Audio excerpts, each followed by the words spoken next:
Hola, ¿qué tal? ¿Cómo estás? Buenos días, estar dependiendo es noche del horario en el que estés viendo, perdón, en este video. Mi nombre es Abraham Gómez y como siempre es un gusto y un placer acompañarte en una clase más correspondiente a la asignatura de evaluación curricular dentro del marco de la licenciatura en pedagogía aquí en CETEC. Vámonos con la clase del día de hoy.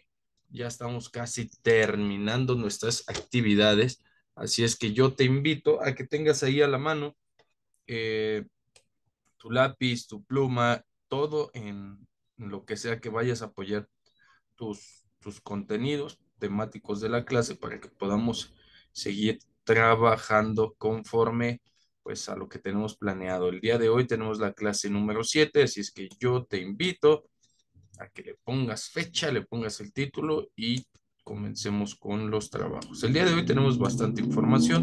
Vamos a empezar por redefinir esto que es lo que estamos estudiando.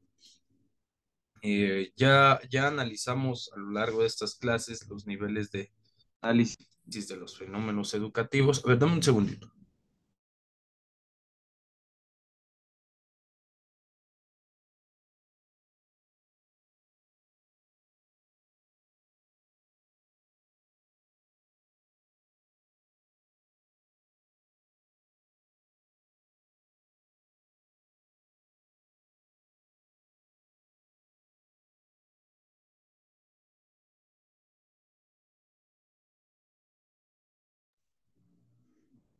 Me parece que ahí ya estamos listos. Muy bien. Entonces, ya platicamos que ya analizamos cómo ejecutar los niveles de análisis de los fenómenos educativos, cuáles son los modelos de análisis o qué debemos de analizar para construir y reconstruir el currículum, qué debe de tener este proceso de construcción y reconstrucción, como es la evaluación de las condicionantes internas, de las condicionantes externas, la congruencia, la viabilidad, la continuidad, la integración de la vigencia. De esta misma forma también ya encontramos los indicadores de pertenencia del currículum. Son muchos, te los menciono rápido: el nivel institucional, cómo administramos el currículum, los servicios de apoyo a la administración, la extensión académica, los proyectos de investigación y difusión académica, la población estudiantil, perdón, la matriculación, la deserción, la reprobación, acreditación, egreso, titulación, servicio social, planta docente, características, profesiones, grados académicos, carga académica y la producción académica. Y ya pasamos también a comenzar a evaluar la calidad educativa de un plan de estudios a través de su análisis, la contrastación de todos los elementos del plan de estudios, la fundamentación, los perfiles, la organización curricular. Ya revisamos un poquito de ambas. También el proceso de enseñanza-aprendizaje, la congruencia interna, los contenidos programáticos, las actividades de enseñanza-aprendizaje, eh, la bibliografía, los recursos didácticos y el sistema de evaluación. Ahora nos vamos a dar a la tarea de revisar la evaluación del currículum como proceso, los propósitos y funciones de la evaluación cuantitativa y evaluación cualitativa. La evaluación, vámonos con el tema del día de hoy, la evaluación como expresión de juicio y decisiones de profesores. Anótale porque esto es muy interesante. Vamos a leer este artículo de manera muy rápida.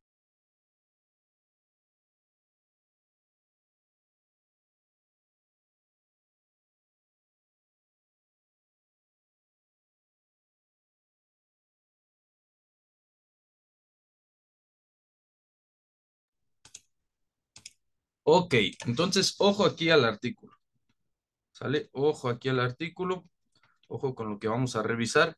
Y es que iniciamos con la lectura desde nuestro sistema escolar. Vele anotando, te voy a ir dictando. Desde nuestro sistema escolar, un segundito. Desde nuestro sistema escolar, la transformación o incidencia en el currículum que tiene lugar en la práctica como consecuencia de la presión evaluadora, hay que remitirla a los procedimientos empleados por los profesores. Anótale. Esto es importante, todos los procedimientos empleados por los profesores, los mecanismos que desarrollan los docentes en el acto de evaluación son tanto más decisivos por cuantas todas las funciones de la evaluación dependen de lo que realizan estos sobre los alumnos. ¿Ok? Seguramente existe una especie de desinterés colectivo para no analizar un problema que tanto centra las actividades de las instituciones educativas. El profesor, como ser independiente, profesionalmente hablando, recupera su autonomía al no existir control explícito sobre su práctica, o al menos puede tener esa sensación, como instrumento de análisis para aproximarse a los fenómenos implicados en la mecánica y el significado real de lo que es evaluación, podría enfocarse en el acto de evaluar con los mismos esquemas con los que se está analizando los procesos de toma de decisiones del profesor, el procesamiento de la información que antecede a las evaluaciones y la utilización de esquemas mediadores en su práctica pedagógica, pues van tomando como esa forma de poder entrelazar o decir la práctica con el currículum, con la teoría, con la manera en que se va a enseñar. Al fin y al cabo, la actividad de evaluar para los profesores es un acto más del proceso de enseñanza, algo que de manera informal o formal realizan cotidianamente. Llamaríamos la fase de comprobación de su enseñanza, sin excluir la recogida de información llevada a cabo en la fase interactiva, mientras va transcurriendo el proceso de enseñanza-aprendizaje. La evaluación en general, la simple asignación de una nota, calificación o apreciación de un trabajo, de un ejercicio, de cualquier actividad de un alumno, eh, supone la ubicación de una realización del alumno dentro de una escala implícita. Explícita, ¿a qué nos referimos? A la expresión de un juicio por parte del profesor.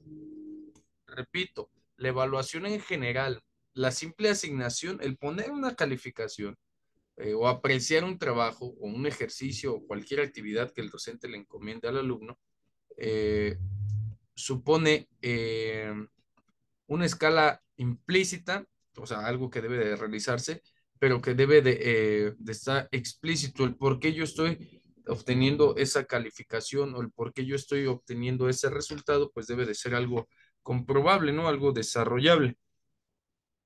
¿Cómo lo hacemos? A través del juicio por parte del profesor. Esto pues presupone una toma de decisiones, por muy fácil que sea, eh, nos debemos de apoyar en todo tipo de evidencias o de indicios tomados a través de algún procedimiento técnico cuando es una evaluación formal o si es una evaluación informal a partir de la mera observación. ¿Qué vamos a hacer? Retomamos el tema, la evaluación como expresión de juicio y decisiones de profesores. Primero, anótale, vamos a desarrollar el apunte del día de hoy. La evaluación es un proceso natural y necesario. Anota, anota, anota. La evaluación es un proceso natural y necesario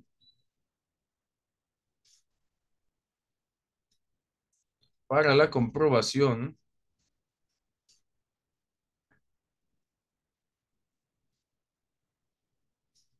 de los objetivos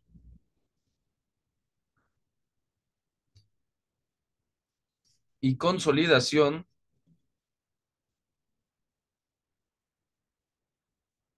de los aprendizajes esperados.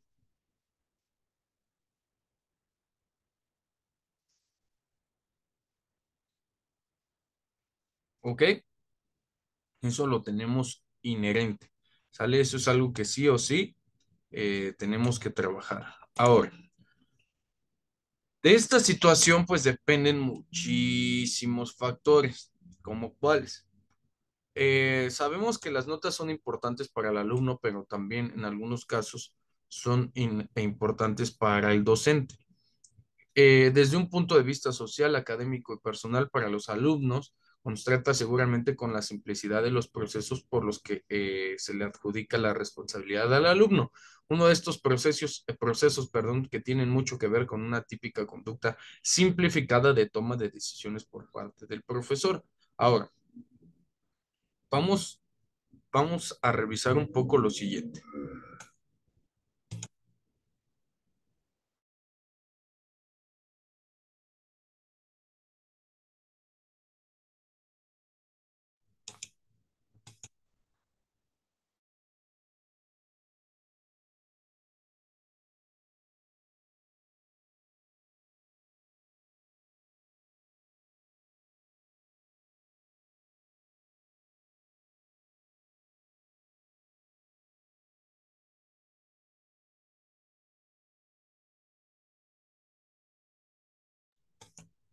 Ok, anotamos.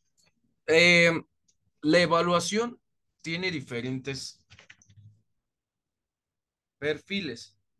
Ok, la evaluación, anota, la evaluación tiene diferentes perfiles. El primero, el perfil del alumno, el segundo, el perfil docente y el tercero, el perfil eh, escolar o administrativo,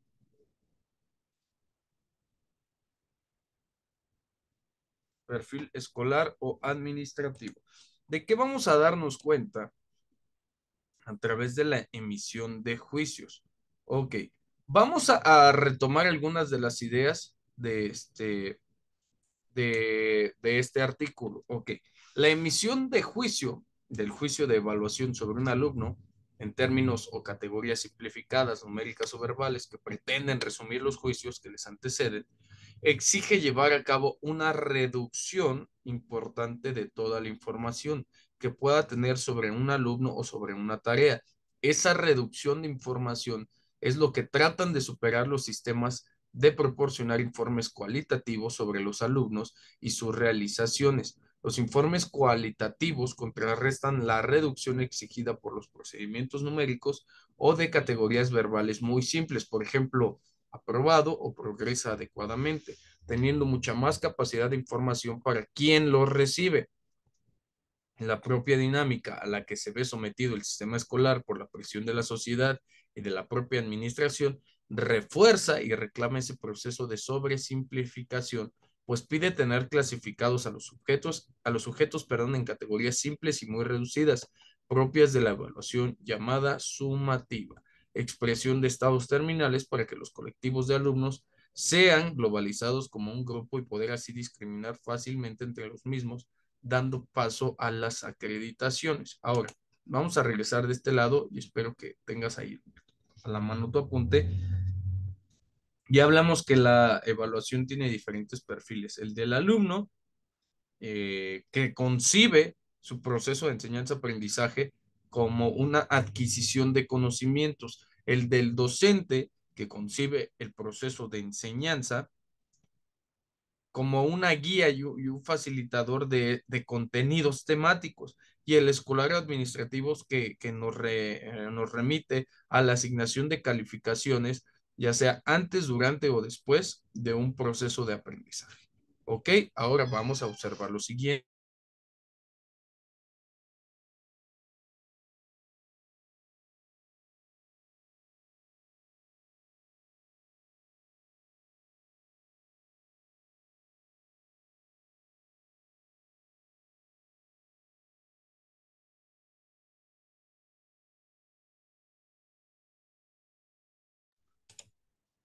Ahora, podemos observar lo siguiente. La evaluación como expresión de juicio y decisiones de profesores es realmente subjetiva. Anótale ahí. La evaluación como juicio de expresión y toma de decisiones de profesores es subjetiva, porque aquí vamos a ser muy críticos, pero sobre todo muy reflexivos en el sentido y el aspecto de decir lo siguiente.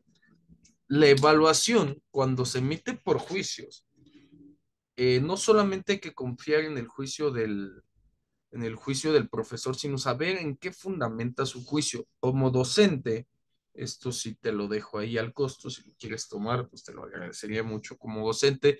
Lo que más debemos elaborar durante el desarrollo de nuestra carrera profesional es el juicio. ¿En qué basamos nuestro juicio? En metodologías de evaluación, en técnicas de evaluación, en instrumento de evaluación. Si tú expresas tu juicio por lo que, pues, de una manera emocional, estamos completamente errados. ¿Ok? Nuestro juicio sí depende de varios factores. Anótale ahí. Un factor académico. ¿De qué depende? Anota. ¿De qué depende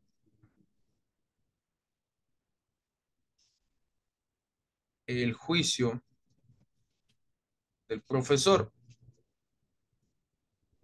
¿De qué depende el juicio del profesor? Ya se lo vamos a poner en un punto muy álgido, algo que nos pueda proporcionar una buena emisión de juicios. ¿De qué depende nuestro juicio? Ok, de un aspecto académico, un aspecto académico. Es decir, explícitamente del contenido temático. Ahí podemos analizarlo desde tres perspectivas: una evaluación diagnóstica, una evaluación formativa y una evaluación sumativa. ¿Ok? A través de estas evaluaciones vamos a obtener una calificación. Normalmente, hace muchos años es lo único que se ponía. Ok, entregaste todo, tienes 10. Participabas, tienes 10. Realizaste los proyectos, tienes 10. Era entregar nada más. ¿Ok? Ese era el juicio. Ahora podemos ver un aspecto actitudinal. Anota el aspecto actitudinal que presupone, anótale, aspecto actitudinal. Presupone,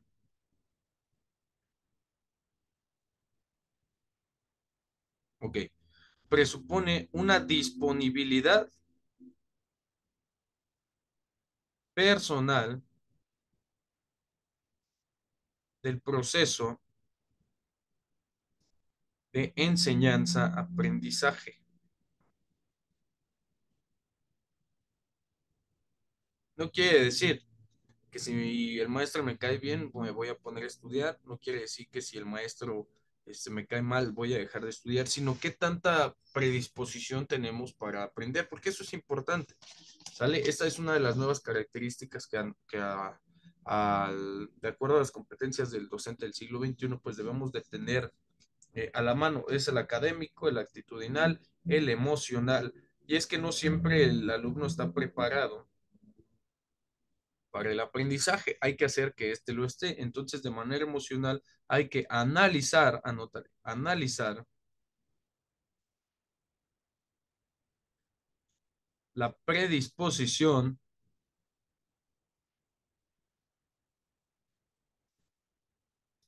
afectiva, analizar la predisposición afectiva para el momento de aprendizaje. ¿Qué otra cosa podemos evaluar? El contexto social, el contexto económico.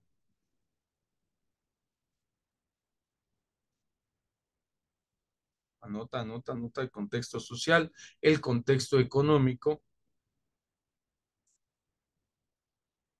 y sobre todo, lo que ya mencionábamos, las técnicas, instrumentos, métodos, sistemas y metodologías de evaluación. ¿Sale? Eso es lo importante. No podemos decir, pues en el contexto social esto, en lo actitudinal, no, no, no. Hay que tener instrumentos, hay que generar evidencias de que esto realmente lo estamos desarrollando como debe de ser. ¿Ok? Ahora, en ese sentido, podemos encontrar lo siguiente. Eh, los propósitos y funciones de la evaluación. Estos nos van a dar una descripción del rendimiento real de un alumno. Por ejemplo, Vamos a revisar qué es un poco del rendimiento académico y vamos desmenuzando el tema, ¿no? El rendimiento académico hace referencia a la evaluación del conocimiento adquirido en el ámbito escolar, terciario, universitario. Un estudiante con buen rendimiento académico es aquel que obtiene calificaciones positivas en los exámenes, que debe rendir a lo largo de una cursada o de un curso. En otras palabras, el rendimiento académico es una medida.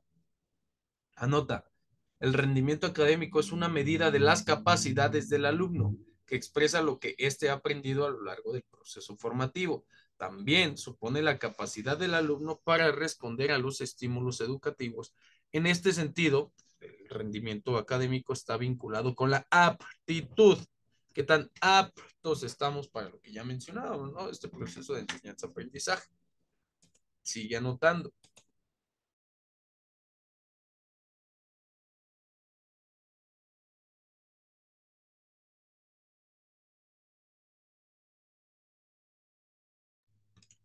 Existen diversos factores o distintos factores en el rendimiento académico que dificultan pues la propia, pues la naturaleza de cada uno de los programas, ¿no? Por ejemplo, no es lo mismo aprender español que matemáticas, no es lo mismo aprender inglés que geografía, sino que cada una de las asignaturas o cada uno de los contenidos tiene su grado de dificultad. Eh, Existen diferentes grados de dificultad y por lo tanto existen eh, distintas formas de evaluar estas asignaturas. Por ejemplo, la gran cantidad de exámenes que pueden coincidir en una fecha, si tenemos en el marco curricular o en el mapa curricular evaluaciones el día sábado 11 de noviembre del 2023 y tenemos 6 o 7 evaluaciones de un mismo temario, el alumno se la pasa mal en esa semana. Caso personal me llegó a pasar que tenía que estudiar para 6 exámenes diferentes el mismo día y es un poco de carga, no es imposible, tampoco es nada del otro mundo, pero sí exige un poco más del rendimiento escolar, hay que estar más preparado. Ok, esto es importante que en el diseño curricular lo tengamos en cuenta. ¿Cuándo son nuestras evaluaciones? Son muchos los motivos que pueden llevar a un alumno a mostrar un pobre rendimiento académico. Otras cuestiones están directamente relacionadas al factor psicológico, como la poca motivación, desinterés, distracciones en clase, todo lo que dificulte la comprensión de los conocimientos impartidos por el maestro, termina afectando el rendimiento académico a la hora de las evaluaciones. Pero a ver, ¿qué es el rendimiento académico o qué es el rendimiento real? Anótale tipos de rendimiento académico.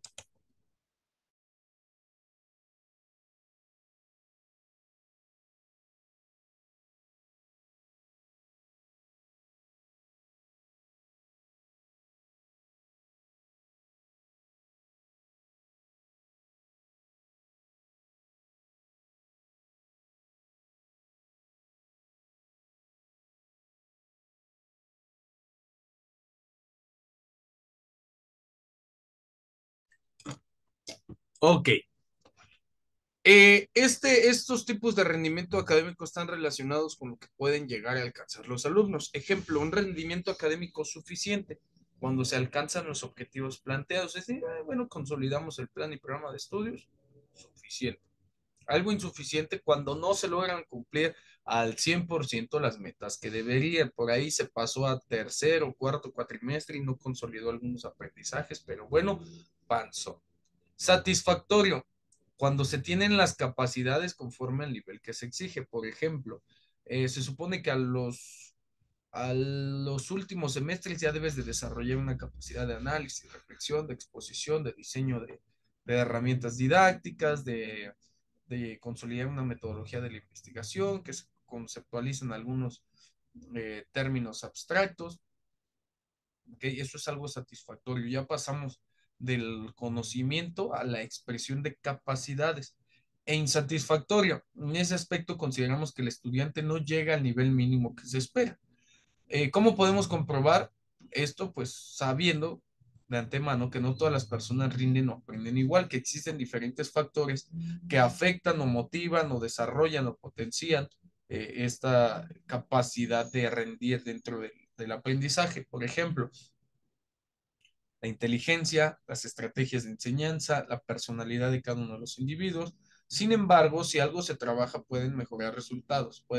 Podemos trabajar la constancia, el esfuerzo, la implicación de que todo es posible. Desafortunada o afortunadamente para muchos o para pocos, ojo con lo que voy a decir, estas habilidades son generadas desde el núcleo familiar. Estas habilidades las podemos trabajar en casa. Entonces, de ahí depende que tengamos un buen desarrollo o un buen rendimiento escolar. Es por eso la importancia de ir todos los días a la escuela, de levantarse temprano a bañar, de desayunar todos los días, de generar hábitos a una temprana edad, porque el hábito es la herramienta para desarrollar un rendimiento constante.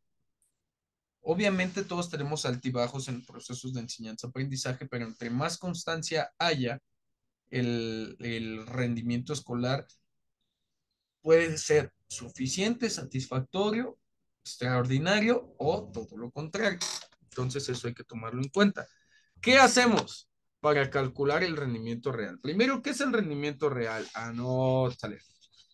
Ay, se me perdió mi hojita. Rendimiento real. ¿Listo? ¿Lista? El rendimiento real es el cálculo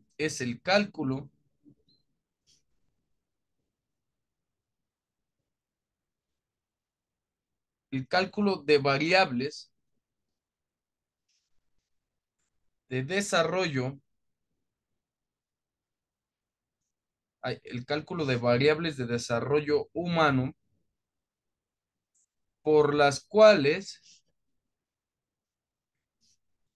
una persona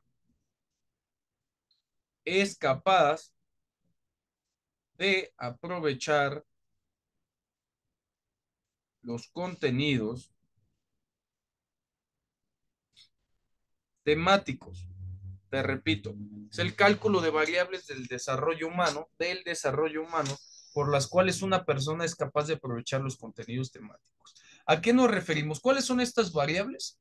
El currículum, su diseño como tal, los objetivos, plan y programa de estudios, el docente, porque el docente que está al frente es una variable para calcular el rendimiento académico real, porque hay docentes, o habemos docentes, me voy a incluir, habemos docentes que de repente nos aburrimos en la clase o que aburrimos a la clase.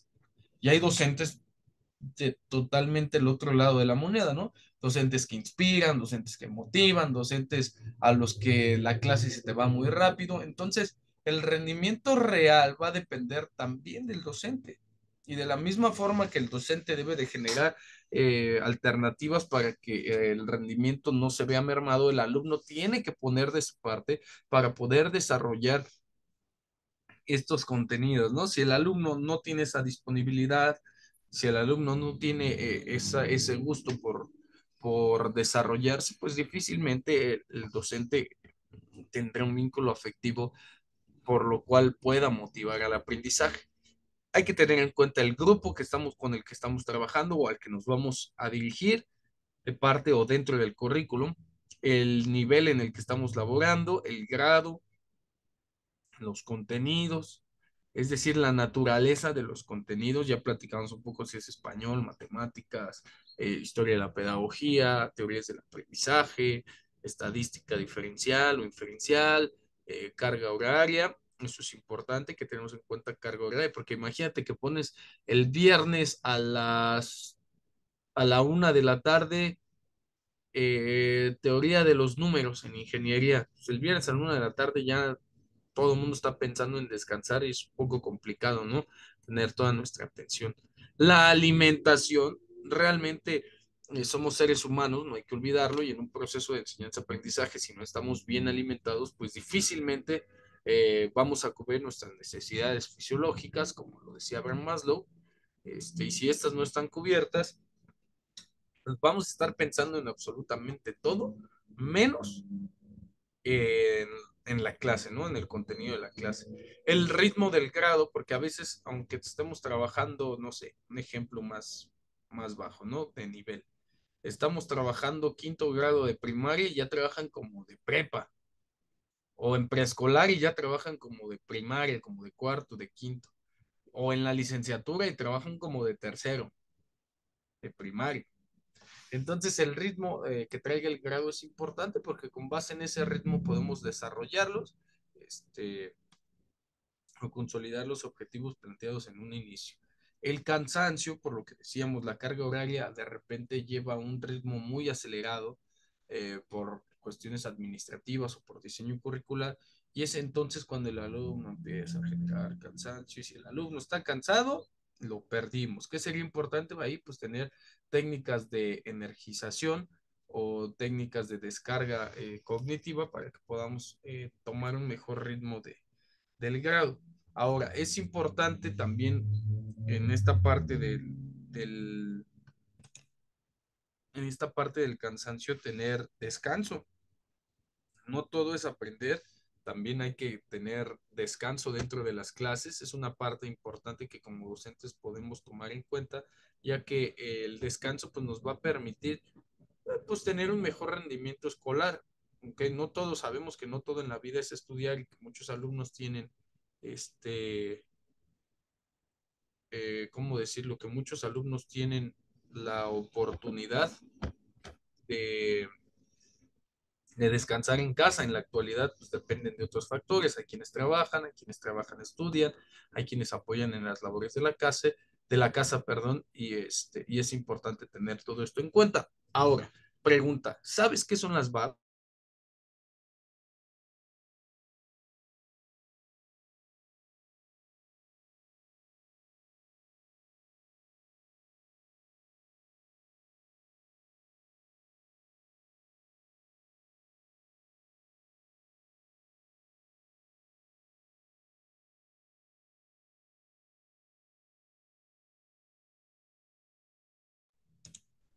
Ok, si ya lo investigaste, estás de acuerdo conmigo que las barreras de aprendizaje también afectan el rendimiento escolar. Si un alumno eh, tiene barreras de aprendizaje por una naturaleza fisiológica, cognitiva, o de un contexto social o económico, pues estas se verán afectadas. Estas barreras de aprendizaje no solo se verán afectadas de una forma negativa, sino de una forma positiva. ¿Cómo le podemos sacar jugo o provecho a estas barreras? Pues primero, sabiendo identificar cuáles son las que en ese momento se están presentando. No podemos negar en un proceso de enseñanza-aprendizaje que las situaciones ocurren. Entonces, lo importante primero, como todo proceso, es generar aceptación de este proceso y una vez generando la aceptación de este proceso, pues darnos cuenta que, que debemos de trabajar con ello, ¿no? Que el rendimiento escolar, a ver, vamos a ser muy claros. Anteriormente se tenía, muy claros, perdón. Anteriormente se tenía la idea que un alumno con barreras de aprendizaje se esfuerza menos que un alumno regular, por decirlo de alguna forma, por fijar algún término. Y no, la realidad es que es totalmente al revés. Quien presenta barreras de aprendizaje siempre se está esforzando dos veces o tres veces o cuatro veces más que los alumnos regulares. ¿Sale? Entonces, este esfuerzo por aprender supone un esfuerzo físico, un esfuerzo nutricional mayor al de los demás por la naturaleza propia de la barrera de aprendizaje. Eh, el poco interés de parte del alumno o un nulo esfuerzo, pues va limitando este rendimiento académico real. Estos rendimientos académicos se pueden ver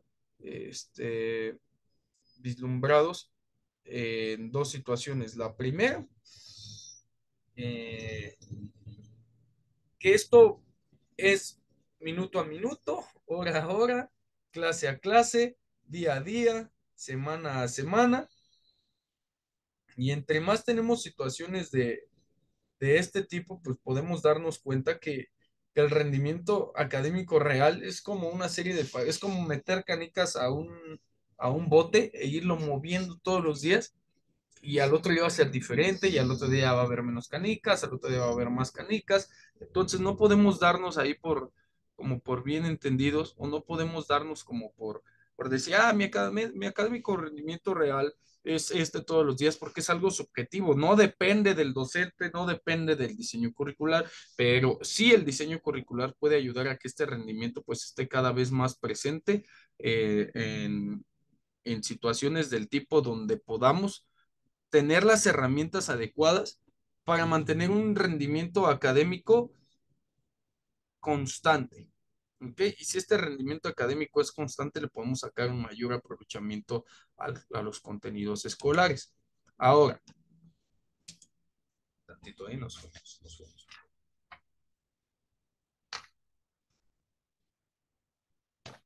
¿Qué tipo de modelos,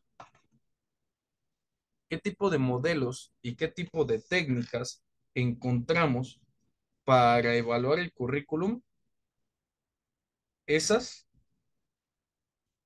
esas espero que nos veamos en la clase en vivo y las desmenuzamos. Mi nombre es Abraham Gómez y como siempre un gusto y un placer acompañarte en una clase más. Nos vemos ahorita en la clase en vivo.